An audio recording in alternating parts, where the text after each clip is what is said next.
At this time, it is my privilege to introduce Assemblymember Kristin Olsen, who has had, we've had the privilege of having her serve for Tuolumne County and the Modesto area as an Assemblywoman. She is a champion for law enforcement. She is a woman that loves this country, loves this great state, and loves this great community. While she has served only for a short period of time representing us, we will miss her as the districts have been redrawn. I know that at any time that we can call her and ask for assistance. She goes to the state and gives our concerns to her other Assembly members along with the governor. And so it is my privilege and honor to turn the time over to Assemblymember Kristin Olsen.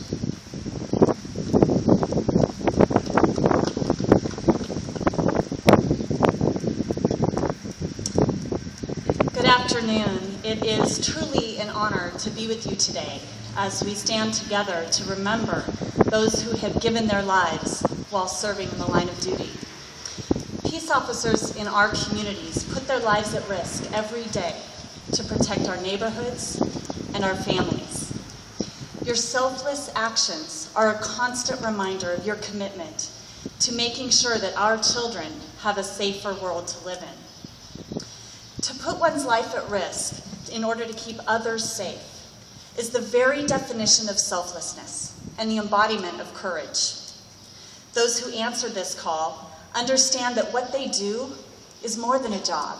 It goes way beyond a profession. It is so much more than something you do for a living. It is a way of life, a fraternity among the men and women who dedicate their lives to keep us safe. A dedication to protect those that you are sworn to serve, even if it means losing your own life. This is a responsibility that the public can never truly understand, and it is a responsibility that we can never truly thank you for enough. Even the most eloquent writer cannot fully articulate the debt of gratitude that as a society we owe to our peace officers who have laid down their lives in the line of duty. It is far too easy for the public to become complacent, to forget the sacrifices of these brave men and women who stand before me today. Today, we honor police officer John Sheldon, who lost his life while on duty in Sonora in 1855. His death was a retribution for actions he took while serving and protecting the residents of Tuolumne County. His name is now inscribed at a Peace Officer Memorial, both in Washington, D.C., and now as of this year in Sacramento, to honor his memory. Officer Sheldon's sacrifice is emblematic of the difficulty that peace officers encounter in their daily lives. Faced with the uncertainty of not knowing whether they will return home from their day's work, whether fulfilling their sworn duty will mean jeopardizing their own safety, whether they will leave their families behind should the worst happen. But despite knowing this, they choose to continue to serve so courageously. Mark Twain once said that courage is resistance to fear, mastery over fear, not the absence of fear. And I can think of no more courageous action than that which is shown by our officers fulfilling their duty each and every day.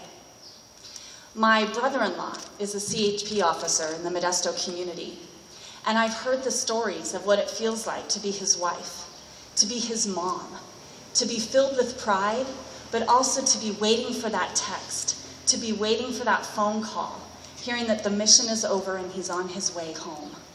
So on behalf of my family and your families, I thank you for what you do for our community. And I thank your wives and your families for what they do as well. Today, we rely on our peace officers to preserve the core function of government, and that is to uphold our laws and preserve the public safety. There is no task more fundamental to our society than preserving peace in our communities. It is the very foundation from which government was formed, and the principle that guides all of you as officers. A principle that you believe so strongly in that you are willing to risk everything to uphold it. Nothing else matters, as I often remind my colleagues. Nothing else matters if people do not feel safe. It undermines their basic way of life. Someone who lives constantly in fear for their physical safety is never free to do anything. But you, our peace officers, allow us to feel safe in our homes, on our way to work, when we're at the grocery store, when we're in the park, and in all of our areas of our communities. This freedom from fear for one's basic safety is a gift from all of you to every citizen. But all too often, it is taken for granted. Most people do not stop and contemplate the essential nature of working every day to keep the public safe and what it takes to accomplish this. Perhaps, and I think it is, a sign of an outstanding job that you all do as officers. Those of us here today at least have a partial understanding of what it takes to preserve the communities we have come to rely on.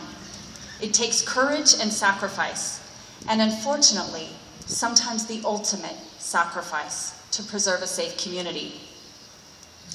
With the lingering shortfalls to government budgets, officers are asked to continue their duties with fewer resources.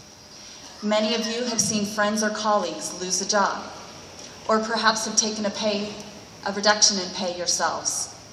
And yet you continue to serve with the same vigilance and dedication.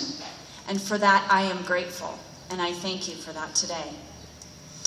I challenge every person who's here today to remember and honor our peace officers, to remember the importance of what they courageously do, to remember to thank them for what they do, to pray for their safety, and to honor and remember those who have made the ultimate sacrifice.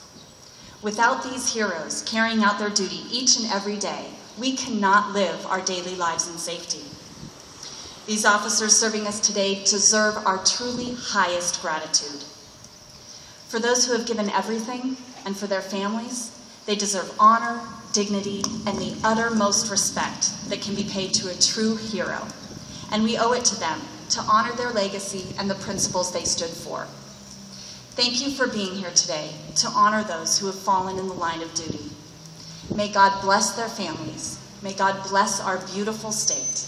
And may God bless the United States of America.